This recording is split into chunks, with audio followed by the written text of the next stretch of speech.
kita sudah mewakafkan sebagian perusahaan. Jadi semuanya ini bekerja untuk Allah, begitu loh. Pasar bahagia. Pasar bahagia. Jumat besok sudah kita mulai.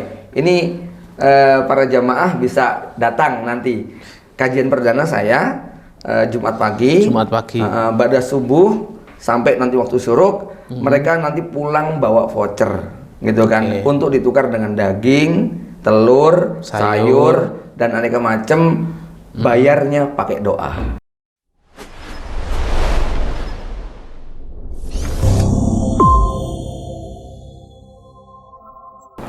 Bismillahirrahmanirrahim.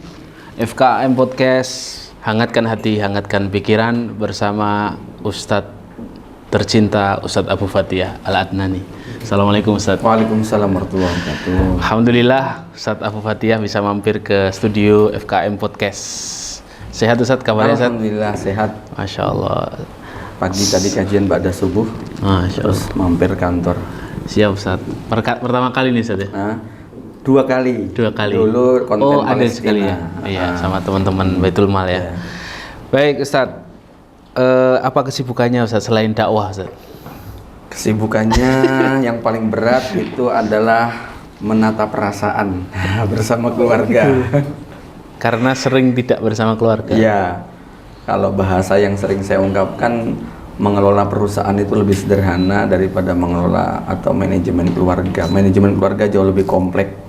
Manajemen perusahaan itu cukup pakai basis profesional. Ya. Ya. Profesional itu mungkin bisa kita maknai karyawan nggak bisa kerja, bisa dihentikan.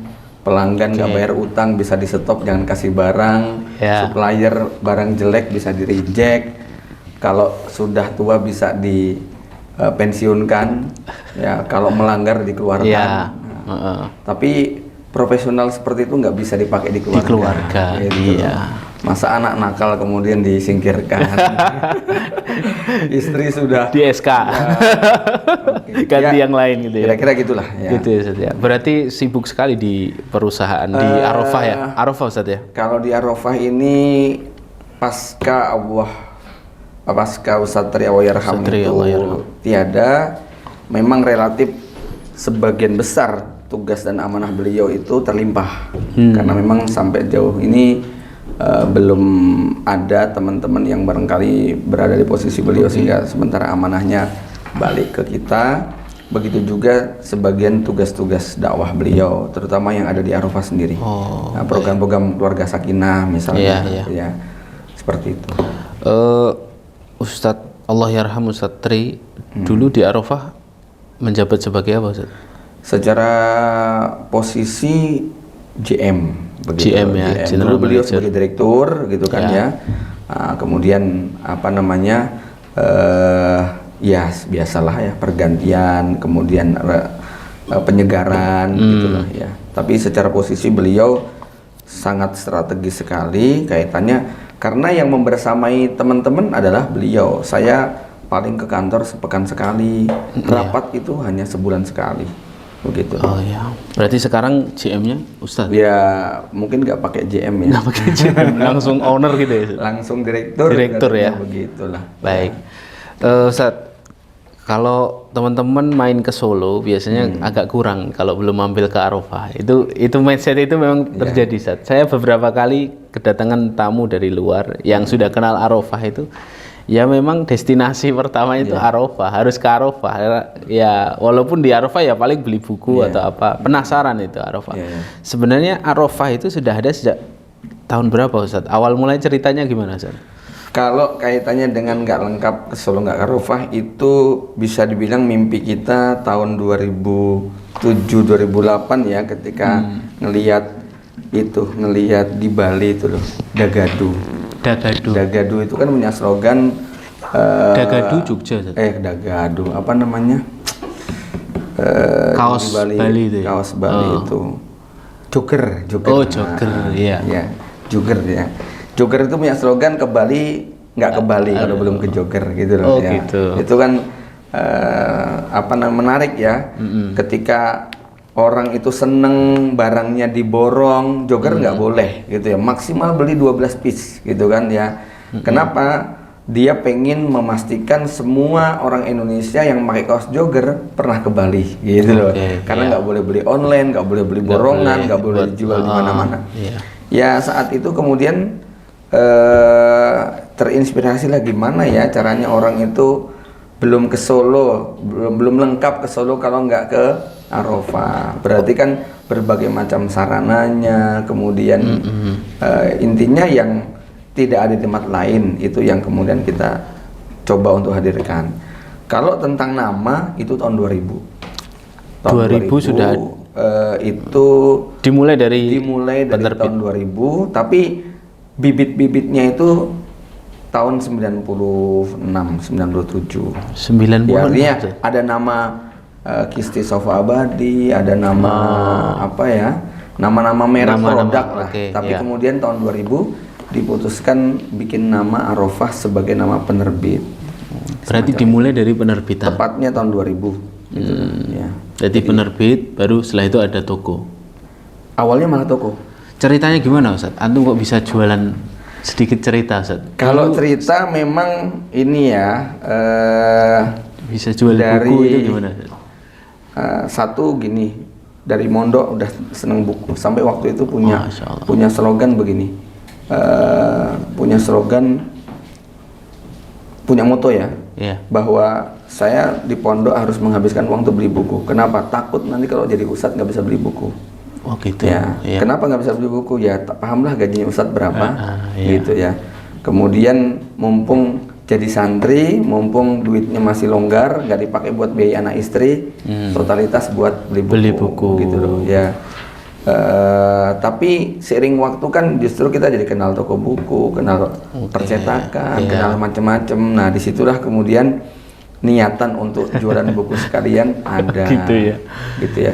Tapi kalau mau ditarik sejarah itu sejak kelas 2 saat saya 2 SD sudah mimpi pengen punya toko buku terbesar. Masya Allah. Gitu. Sejak baca komik yang menceritakan kisah orang susah yang akhirnya punya toko buku besar, toko buku Islam gitu loh. Berarti sudah mimpi. Ya, mimpinya sejak 2 SD lah. Berarti ya umur 7 tahun ya.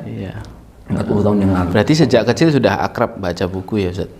Saya masih ingat maktabah atau perpustakaannya beliau ini lebih besar daripada maktabahnya pondok. Jadi beliau ini maktabahnya di rumah beliau di samping pondok kami dulu ketika nyantri lah. Santri itu lebih sering datang ke maktabah karena lebih lengkap gitu.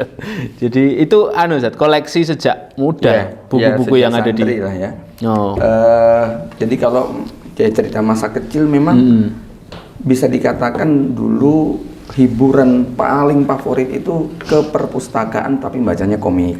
Ya Wiro Sableng CS ya macam-macam begitu lah ya. Hari Ahad bisa dipastikan uang jajannya spesial dari orang tua itu Rp500 tahun-tahun 90-an ya, tahun 85 ya, itu bisa dikasih uang jajan sampai 200-300 yang saya kumpulkan, tapi satu hari habis di hari Ahad. Di hari Ahad karena kita datang dari jam 6 pagi pulang jam 6 sore. Satu komik Rp25 gitu kan ya. Minjem itu? Iya minjem sewa gitu kan ya. Itu pokoknya sampai nggak makan nggak apalah begitu loh. Itu hampir bisa dipastikan setiap hari Ahad kayak begitu kerjanya. Hiburannya masuk ke taman bacaan, ngatamkan komik bisa dibilang satu ini udah habis semua. Ustaz, kita agak melebar dulu Ustaz, sebelum kita ngobrol Arafah. Siapa yang menanamkan kecintaan membaca ini? Hari ini kan salah satu masalahnya generasi muda ini nggak suka baca kan. Dulu antum siapa Ustaz ya? Yang mengenalkan. Pastinya itu adalah orang tua. Orang tua selalu berpesan saat itu tentang ini perpustakaan Bapak, ya kamu besok yang melanjutkan gitu kan ya. Siapa lagi yang baca gitu kan kalau bukan kamu gitu kan. Di rumah ada perpustakaan. Karena orang tua termasuk guru ngaji di kampung gitu kan, koleksinya cukup banyak begitu kan. Ya banyak untuk kelas kampung ya. Itu saat itu sudah sangat ini sekali, sudah cukup menginspirasi lah untuk apa namanya senang baca begitu loh. Iya. Baik. Berarti memang sejak kecil sudah dikenalkan dengan buku intinya Ustaz ya. Selanjutnya Ustaz, kalau kembali ke Arafah tadi, itu dulu mulainya apa langsung jeder besar, ada investor atau dulu dari lapak atau bagaimana Ustaz? Kan ya kalau saya ngorek ke belakang, setar saya modal Rp125.000 ketika saya diminta untuk tugas di sebuah pesantren, yang kemudian akhirnya uang itu bisa tumbuh besar ya dalam waktu setengah tahun lah, itu ngumpul sampai hampir 800.000 ya. Di tahun berapa itu Ustaz? Tahun 97. 125.000 tahun 96. 125.000 ya. bisa buat kulaan bisa buat buku, kulaan stiker, kulaan buku, macam-macam ya, macam-macam. buku. Zaman segitu kan buku masih harga 4.000, 3.000 masih ada. Buka lapaknya di mana Ustaz? Nah, ya di pesantren tempat saya tugas. Nah, Ya. itu kemudian sampai ngumpul 800.000 itu dipakai buat modal nikah. Oh. Nah, kira-kira gitulah ya. Iya. Nah, kemudian karena saya pindah ke Solo, ya sudah punya kenalan, udah punya apa namanya tempat ngambil buku, bawa ke Jakarta. Rumah saya kan di Jakarta ya. Iya. Ya, ada penerbit di Solo yang saya bilang, boleh nggak saya bawa ke Jakarta barangnya? Ya silakan. Zaman segitu bisa dapat diskon 50%. Wah, seneng banget. Lempar ke Jakarta 45% dibayar cash gitu kan ya. Balik lagi ke Solo, ambil lagi, bawa lempar lagi. Nah, itu ya awalnya seperti itu. Terus berkembang tinggal di Solo ya Ustaz ya? Ya. Tinggal di Solo. Apa namanya, kan kalau menetapnya kan di Boyolali ya, di Simo. Tapi memang hampir tiap pekan lah ya kita ketika sudah tumbuh kembang ya sepekan bisa 2 kali begitu ya untuk ngurusi di Solo begitu. Terus akhirnya bikin lapak di Solo. Ya. 2000 tahun. Jadi gini, tahun 97 itu masih numpang di takmir masjid. Gitu loh. Di emperan di masjid itu. Ya, pokoknya nitip barang di takmir gitu loh. Ya, ntar kalau ada yang beli layanin gitu. Titip sama teman-teman gitu loh ya. Tahun 98 numpang sama Allahyarham Abdul Haris. Gitu loh ya.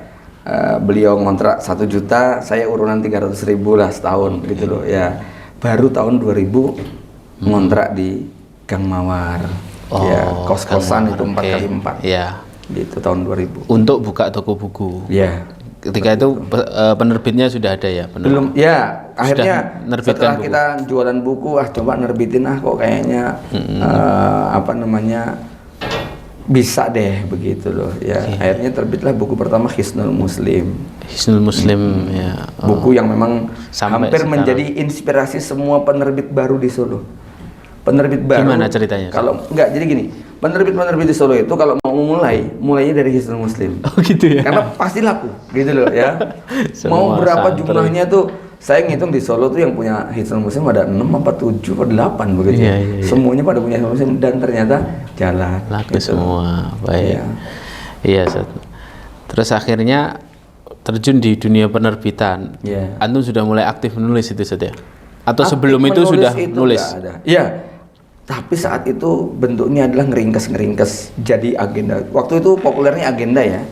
Agenda Muslim. Kalau antum waktu itu tahun 97 masih Oh iya, saya ingat balita, dulu nyetak di tempat Bapak antum waktu itu. Gitu. Iya, dulu percetakan rumah saya saya ingat. Iya. Jadi saya Agenda Muslim itu kan yang covernya ini kan. Kalau itu tahun-tahun 97, 98. Oke, ya. Itu masih balita atau SD Ustaz. SD ya. Kelas 4 SD ya. Iya, tahun-tahun segitu tuh populernya agenda. Begitu loh, populernya agenda gitu loh. Berarti antum setelah membaca biasanya meringkas. Ngeringkas jadi agenda begitu kan. Karena waktu itu agenda kan nggak pakai standar akademik. Yang penting ringkas aja jadi. Referensinya yang udah apa tulis gitu aja. Tulis gitu aja gitu kan ya. Nah, baru mulai nulis itu tahun 2003 2004 lah. 2003 2004 dengan penerbit sendiri. Ya, dengan penerbit. Kalau kontennya Akhir Zaman kan di Granada Media Tama. Oke. Iya. Baru setelah itu berkembang jadi Arafah seperti sekarang ini Ustaz ya. Itu pun bertahap kan Ustaz? Ya, kontrak dari 4x4 nambah 4x4 lagi nambah jadi 4x10. Yang di Jalan Lurik? Bukan. Yang di Mawar. Gang Mawar. Gitu. Ya. Di Itu situ kan kos-kosan melebar rumah sebelah dikontrak lagi. Masya Allah. Sampai ya mungkin ada berapa ya 5-6 rumah yang dikontrakin begitu. Ya. Baru setelah itu pindah ke Lurik. Tahun 2007 itu punya tanah di Jalan Lurik. Begitu dong. Tapi nggak selebar seperti sekarang kan? Kayaknya masih 2007 yang toko bukunya masih itu. satu kapling aja. Kemudian 2015 lah baru kemudian nambah yang belakang gitu. Ya. Apa Ustadz yang cerita yang menarik Ustadz ketika antum punya toko buku ini, yang paling berkesan pengalamannya apa? Jatuh bangunnya atau apanya? Iya. Ketika Jadi kalau bicara jatuh bangun tahun 2009 itu ibaratnya terjun bebas gitu loh. 2009 tuh parah-parahnya. Ya, 2007 itu puncak-puncaknya buku, 2009 tuh hampir semua perbukuan di Solo ambyar begitu loh ya. Ya itu masa-masa paling berat di mana kita masih punya tanggungan gedung, punya tanggungan tanah dan sebagainya. Tapi bifadlillah kemudian bisa lolos semuanya, yang kemudian berlangsung sampai 2015 itu bisa dikatakan pertumbuhannya terus signifikan semacam itu. sebabnya apa 2009 itu kejenuhan pasar yang luar biasa.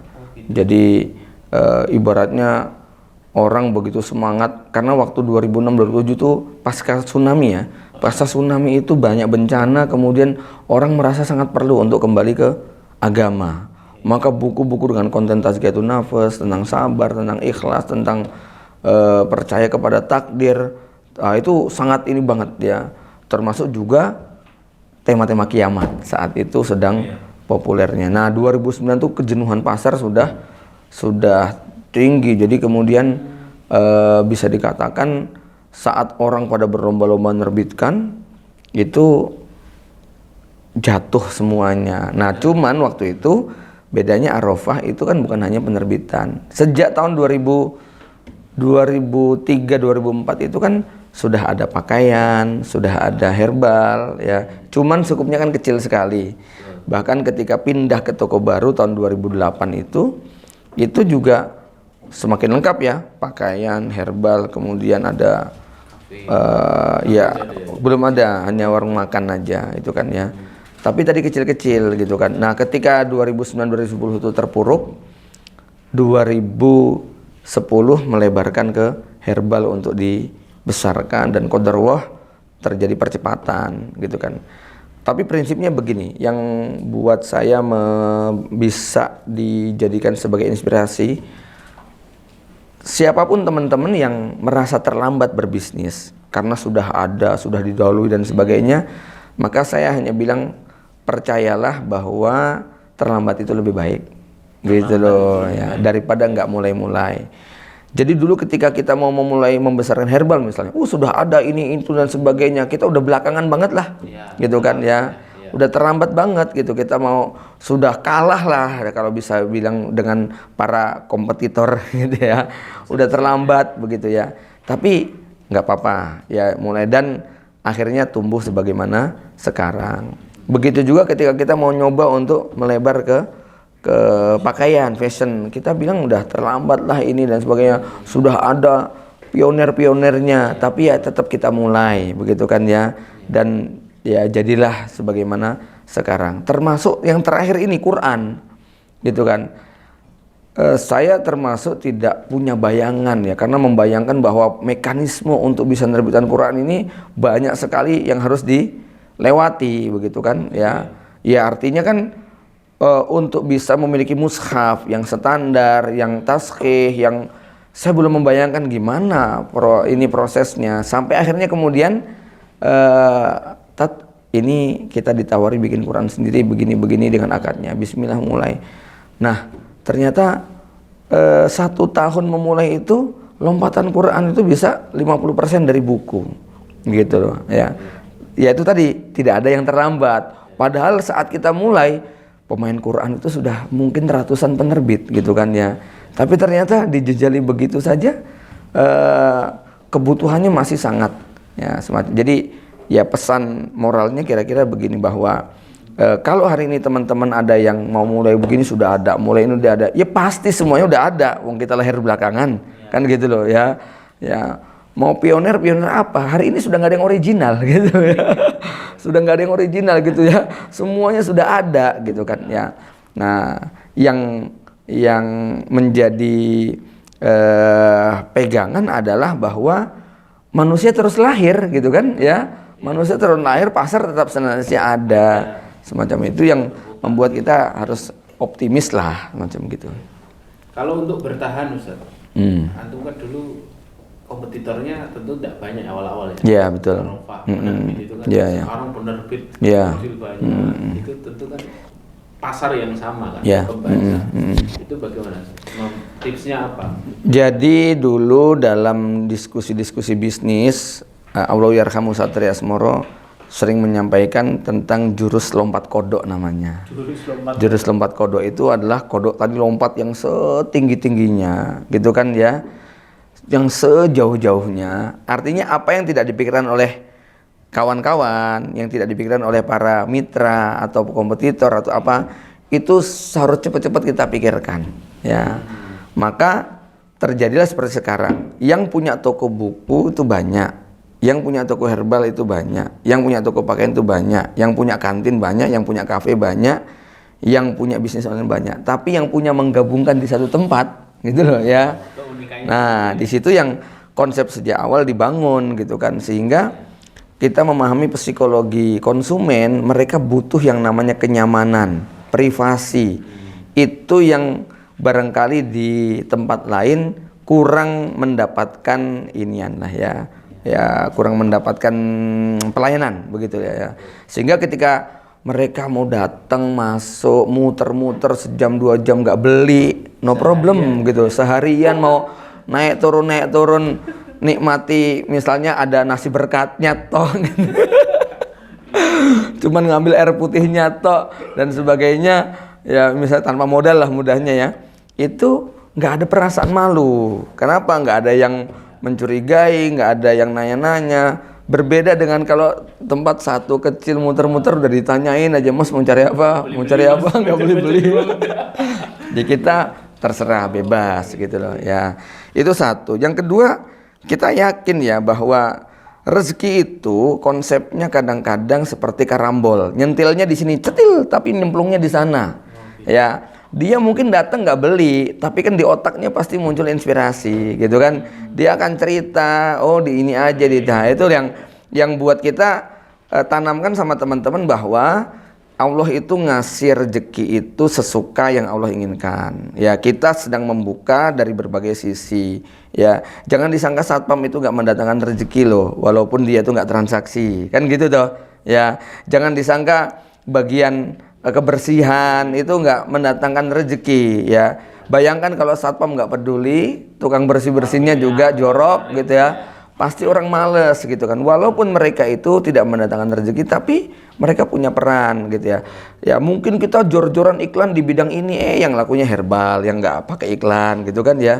Nah itu yang membuat kita tidak perlu merasa berjasa gara-gara begini begitu. Kenapa? Ya Allah suka-suka ngasih rezeki dari pintu mana saja yang dikehendaki, semacam itu.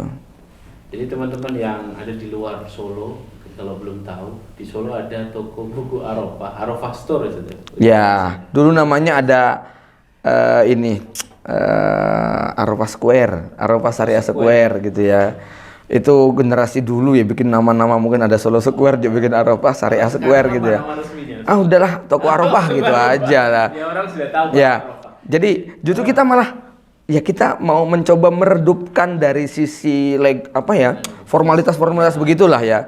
Kenapa setelah kita menyadari bahwa apa sih bisnis itu bukan gedung, bisnis itu bukan sarana, bisnis itu bukan barang, bisnis itu bukan parkir, bukan, bisnis itu transaksi.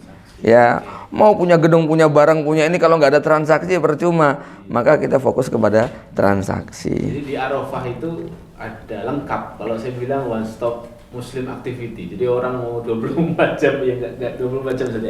Tahun 2022 besok, ada juga insya Allah ya penginapan ada. Cuman maksudnya program yang nanti Arafah itu jadi 24 jam tidak ada putusnya itu ada. Ada toko buku, ada toko pakaian fashion, terus herbal, cafe, terus ada juga penginapan saja. Yeah. Terus ada juga ballroom restorannya, dan semua. Ballroomnya, co-space-nya ada juga. Terus yang menarik itu adalah di lantai atasnya itu ada masjid. Iya. Ya. Bukan musola itu ya? Bukan. Itu sudah kita wakafkan. Ya, jadi kita sudah diwakafkan, kemudian kita resmikan jadi masjid, kita pakai Jumatan, kita pakai itikaf. Begitu loh. Iya. Ya. Itu apa inspirasinya? Kenapa harus ada masjid? Kan di dekat Arafah ada masjid. Ya. Kalau dulu itu berangkat dari, kan kita kunjungan ke Darut Tauhid ya.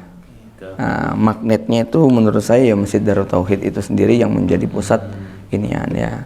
Yang kedua, seiring dengan banyaknya karyawan dan pengunjung, itu relatif mengganggu dalam tanda kutip, mengambil hak softnya milik warga gitu kan. Sampai di depan ada musola yang kalau jam kerja itu ya mereka nyingkir karena dipakai karyawan Arafah semuanya gitu ya.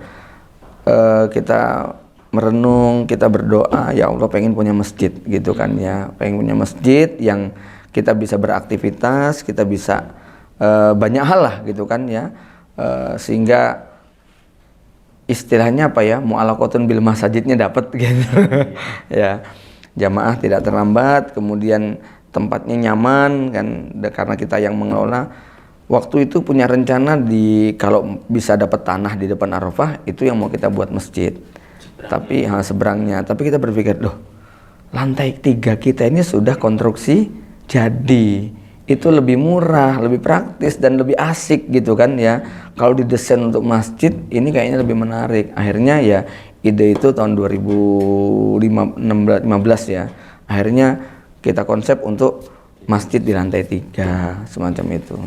Berarti itu akadnya diwakafkan. Kita bikin yayasan, namanya Yayasan Masjid Arafah Indonesia, yang kemudian kita wakafkan ya, oleh Arafah diwakafkan kepada yayasan ini, sehingga dari lantai 1 sampai ke atas itu sudah statusnya milik masjid. Ya. Di lantai 1? Iya kan wakaf dari tanah-tanahnya. Jadi sekarang itu Arafah bayar sewa ke yayasan. Bayar sewa ke yayasan. Karena kan toko bukunya sewa, bukan milik Arafah itu. Iya, statusnya sudah kita berikan begitu loh ya, ke yayasan yang mengelola ya, sehingga kita bayar sewa setiap tahunnya. Nah, dari situlah masjid punya anggaran begitu loh. Terus masjidnya apakah hanya dikonsep untuk tempat ibadah para pengunjung, karyawan saja, atau ada rencana-rencana yang lain, Ustaz? Kurang lebih 3 atau 4 bulan yang lalu kami kedatangan dari pondoknya Ustadz Luqmanul Hakim, ya, pondok Munzalan, yang kemudian memberi inspirasi. Nah, ini yang menarik, ini panjang jadinya nih ya. Menariknya begini, tiba-tiba saja apa yang tidak pernah kami pikirkan itu mereka sampaikan, berangkat dari sebuah ide. Kalau kita niat ingin membangun peradaban, maka tidak ada peradaban yang lebih eksis melebihi peradaban masjid. Ya, para nabi dan rasul pun yang 124.000 itu, ya, para nabi dan rasul yang 124.000 itu ternyata semua peradabannya nggak tersisa. Yang tersisa tinggal 2 nabi aja, Nabi Ibrahim alaihissalam dengan Nabi Muhammad SAW. Nabi Ibrahim meninggalkan peradaban Masjidil Haram, Nabi Muhammad SAW meninggalkan peradaban Masjid Nabawi. Nah, itu yang eksis sampai kiamat lah ya. Di Indonesia mungkin secara sampel nggak jauh beda. Kerajaan Demak sudah nggak ada, tapi Masjid Agung Demaknya masih ada. Kesultanan Surakarta tinggal nama, tapi Masjid Agung Surakartanya masih bisa kita pakai, kan gitu ya. Jogja juga begitu. Kalau di luar negeri juga sama ya, Turki Utsmani sudah tinggal cerita, tapi Hagia Sophianya masih sampai sekarang. Bani Umayyah itu sudah ribuan tahun ditelan sejarah, dalam arti tinggal sejarah ya. apa namanya Masjid Jami Masjidnya Umayyah masih gagah iya. sampai sekarang. Nah, sehingga yang dibangun bukan lagi kata mereka bukan masjid yang ada fasilitas bukan pesantren yang ada fasilitas masjid, tapi masjid punya fasilitas pesantren. Akhirnya kami disindir, bukan mall yang ada masjidnya, masjid ada fasilitas mallnya, masjid ada fasilitas rumah sakitnya, masjid ada fasilitas pasarnya, ada fasilitas hotelnya, ada fasilitas lembaga keuangannya. Ya, akhirnya saya belum paham itu kenapa kok dia cerita bahwa kami dari mulai tahun 2010 selama 9 tahun ya, 2011 ya, itu pertumbuhannya dari 0 sampai bisa hampir menyentuh 100 miliar katanya. Tapi kan kita mikir itu 100 miliar punya siapa sih gitu kan ya, gimana sih maksudnya? Karena kalau kita tahu perusahaannya milik pribadi-pribadi gitu kan ya, orang kumpul saham. Enggak, ini milik masjid, milik umat, begitu kan ya. Oh, rupanya konsep yang mereka bangun bukan lagi tadi ya di perusahaan ada sub masjid, bukan, tapi masjid diletakkan di atas yang paling tinggi, di bawahnya ada yayasan, di bawahnya ada Baitul Mal, di bawah Baitul Mal inilah ada amal usaha, ada amal sosial, ada amal pendidikan. Amal usahanya ada berapa CV, berapa PT, amal sosialnya ada gerakan infak beras, gerakan ini macam-macam. Ya, mungkin ya mirip dengan FKAM di bagian sosialnya ya. Kemudian di pendidikan dia punya SD, TK dan sebagainya. Jadi semuanya ini bekerja untuk Allah, begitu loh, bekerja untuk Allah. Kenapa? Ya, semuanya sedang ya'mur masajid Allah. Ya, itu konsep mereka kayak gitu. Tadinya kita nggak nyambung ya, masjid ukuran 11 kali 17 kok marbotnya 500 orang. Itu marbot ngapain aja? Karena definisi marbot waktu itu adalah ya tukang nyapu, tukang ngepel. Ya ternyata yang jadi guru TK, yang lagi ngepacking barang, yang jadi CS, semuanya yang jadi ini, semuanya adalah marbot. Nah, itu yang sedang ditawarkan kepada Arafah. Sehingga memang rencana itulah yang akan dikembangkan. Makanya kalau tadi kita cerita bahwa 2022 kemungkinan aktivitasnya bisa 24 jam. Kenapa? Ada santrinya di situ. Kan ada pondoknya. Pondoknya di mana? Ya ngontrak di masyarakat. Bekerjanya di yayasan masjid. Yayasan masjid nanti punya perusahaan dan kita sudah mewakafkan sebagian perusahaan. Maksudnya gitu. Gimana, Ustaz? Iya, jadi kan ini perusahaan Arafah ini milik banyak orang, gitu kan, milik person kan berarti. Nah, terus kita sepakat dengan semua para, yuk kita wakafin satu usaha kita, gitu kan ya, satu usaha kita wakafin. Jadi apa? Keuntungannya 100% dipakai untuk masjid. Yang kedua yang kita wakafin apa? Parkir kita wakafkan. Seluruh uang parkir milik masjid, gitu kan. Sehingga masjid nanti untuk bayar imam, khotib, muazin, ya marbotnya, kemudian termasuk pegawai-pegawai tadi itu dari hasil usaha yang dimiliki masjid. Nah, bagaimana dengan donasinya, infak-infak yang diberikan masyarakat? Insya Allah untuk infak yang diberikan masyarakat itu akan kita kembalikan ke masyarakat 100% untuk program sosial dan program pendidikan. Ya, karena nanti ya mungkin ada kayak sekarang kan di Arafah sudah ada sekolah akhlak gitu ya. Muridnya ada berapa puluh itu. Lah besok ke depannya kalau Arafah itu kemudian melebarkan ya dalam pekerjaan fundraising misalnya, karena yayasan kan membutuhkan ya, itu 100% kembalikan pada umat. Sementara gaji untuk para pekerjanya diambil dari keuntungan usaha. Nah, konsepnya seperti itu. Ya. Makanya nanti di situ pekerjanya berstatus sebagai santri.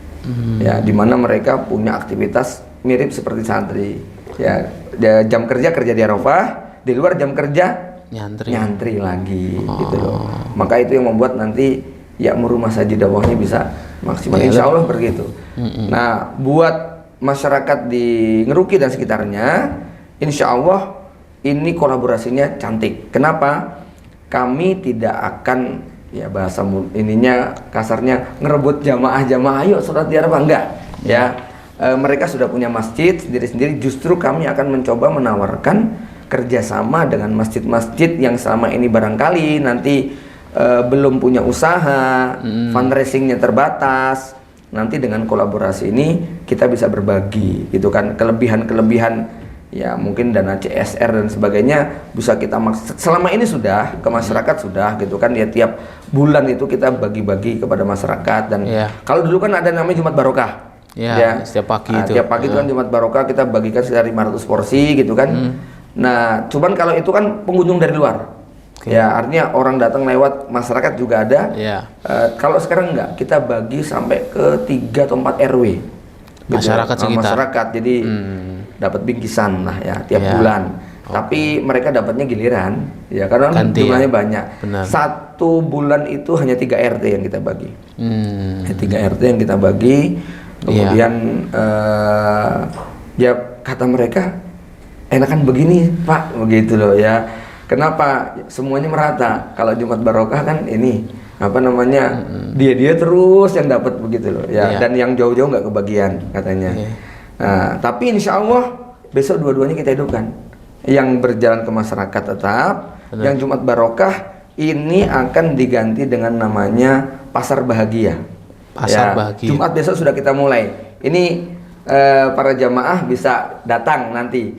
Kajian perdana saya Jumat pagi, ba'da subuh sampai nanti waktu syuruk, mereka nanti pulang bawa voucher gitu kan, untuk ditukar dengan daging, telur, sayur dan aneka macam.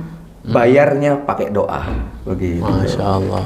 Insya Allah begitu. Dan itu nanti targetnya tiap pekan juga gitu. Jadi yang ke masyarakat tetap, yang untuk apa namanya pekanan tetap ada. Saya tambahkan lagi, jadi gini, mereka mengkritisi ya, teman-teman di Munjalan mengkritisi masyarakat jangan cuma dikasih materi, jangan cuma dapat duit, jangan cuma dapat dunia. Mereka punya hak untuk dapat pahala, mereka punya hak untuk dapat ilmu, mereka punya dapat ibadah. Jadi jangan cuma dikasih uang saja, ajak mereka untuk ngaji gitu loh. Nah itu inspirasinya seperti itu.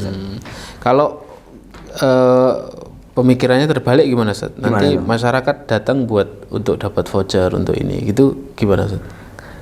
Misalnya kita ngelihat hari ini masjid kan dimakmurkan dengan program-program seperti itu. Ada orang yang punya pikiran terbalik nih. Ini nanti jangan-jangan sholatnya gara-gara sayur nih.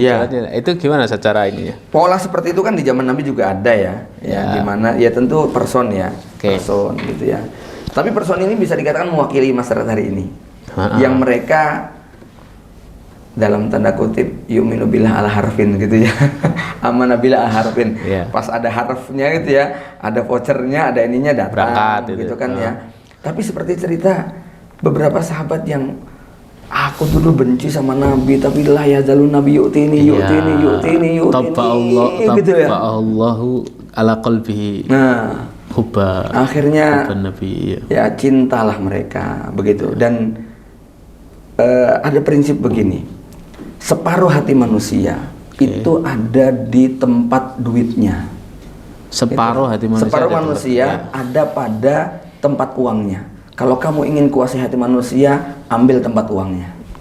Artinya apa? Dia ngambil uangnya dari kita. Disitulah hatinya akan tertawan. Begitu loh. Artinya biarlah pertama mungkin karena voucher, nanti lama-lama dia akan andai kata nyaman. Andai kata tidak, ya memberi. Kan begini ya, dalam konteks dakwah musuh itu kan bertingkat-tingkat ya. Kita tidak mentargetkan semuanya harus ngaji, tapi mereka nggak ganggu, itu udah bagus kan gitu. Ada yang levelnya kayak begitu. Mereka mendoakan aja kita sudah seneng banget. Nggak harus kemudian aktif ikut ini. Tapi seiring waktu mudah-mudahan kekonsistensi kita, keikhlasan kita, mudah-mudahan Allah lihat ya. Toh hidayah bukan milik kita, gitu kan ya. Kita serahkan bagaimana Allah menggerakkan hati mereka. Tugas kita cuman afsus salam, at'imut ta'am, silul arham, wasulu bilail wan nasunya. Mudah, hasilnya terserahlah begitu. Berarti ini konsep yang akan diusung Arafah ya. Jadi pusatnya justru masjidnya. Iya, pusatnya nanti masjid. Yang lain fasilitasnya. Enggak, tapi kultur Arafahnya tetap ada sendiri gitu kan. Masjid membangun peradaban baru, punya perusahaan lagi. Yang sekarang sudah berjalan tidak berubah. Begitu. Cuman pengembangan kedepannya bukan lagi Arafah dikembangkan. Tapi yang kita kembangkan adalah masjidnya. Dan itu yang kita lihat energi karyawannya berbeda. Kenapa? Mereka semua sedang bekerja untuk Allah. Itu. Jadi mental mereka itu dari kita sudah doktrin bahwa kamu sedang bekerja kepada Allah, bukan bekerja kepada saya. Gitu. Kamu tuh yang gaji langsung ya dari Allah, begitu kan ya. Kita hanya membagikan. Ini bukan basa-basi. Kalau kamu kerja di Arafah itu ya itu gaji dari Allah, saya cuma bagi-bagi. Itu kan basa-basi, maksudnya basa-basinya itu begini. Ya itu kan perusahaan saya, gitu kan ya. Tapi kalau ini enggak, benar-benar milik umat, milik masjid, milik Allah, gitu kan. Jadi kalau mereka dapat gaji, saya nggak punya wewenang apa-apa, itu bukan milik saya, kan gitu. Nah itu yang secara moral dan mental mereka jadi lebih semangat, lebih gigih ya, lebih gigih lagi. Saya lupa menanyakan tadi, Ustaz. Ini kan kita temanya belak-belakan soal Arafah. Arafah siapa yang ngasih nama, Ustaz? Saya sendiri. Apa, Ustaz, inspirasinya? Inspirasinya Padang Arafah atau apa? Nggak tahu ya.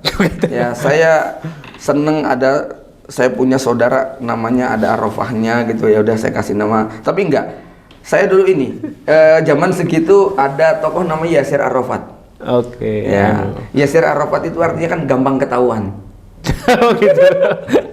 Bahasa gontornya ini. Iya. Gampang ketahuan. Ya. Jadi kalau Arafat itu ya gitu. Mudah-mudahan gampang terkenal. Gitu. Iya, ini berarti makbul, Ustaz, namanya doa, Ustaz. Arafah. Akhirnya dari lisan ke lisan. Dulu saya mau kasih nama Al-Kausar, udah ada penerbit Al-Kausar. Mau saya kasih nama Al-Araf, kok Al-Araf sih? Al-Araf tengah-tengah berarti. Ya tengah-tengah antara Arafah waktu itu kan tahun-tahun segitu ya Yasir Arafat populer tuh. Tahun-tahun 98, 99 itu kan masih populer banget. Palestina, saya kok pengen kasih nama Arafah, itu aja. Ya, terus baca di majalah Sabili begitu, Yasir Arafat itu artinya gampang terkenal gitu. Baik, luar biasa. Oke, terakhir Ustadz, pesan-pesan karena irisan ngobrolan kita tadi tentang entrepreneurship, tentang usaha, pesan buat teman-teman yang hari ini memulai usahanya, berikhtiar membuka pintu rezekinya dari berdagang, dari usaha, apa Ustadz, pesan-pesan buat teman-teman? Gini, banyak riwayat menyebutkan tentang keutamaan dagang ya, 9 banding 1 dibandingkan profesi yang lain. Dan masih banyak lagi terlepas dari kedoifan sanad, tapi secara matan oke semuanya.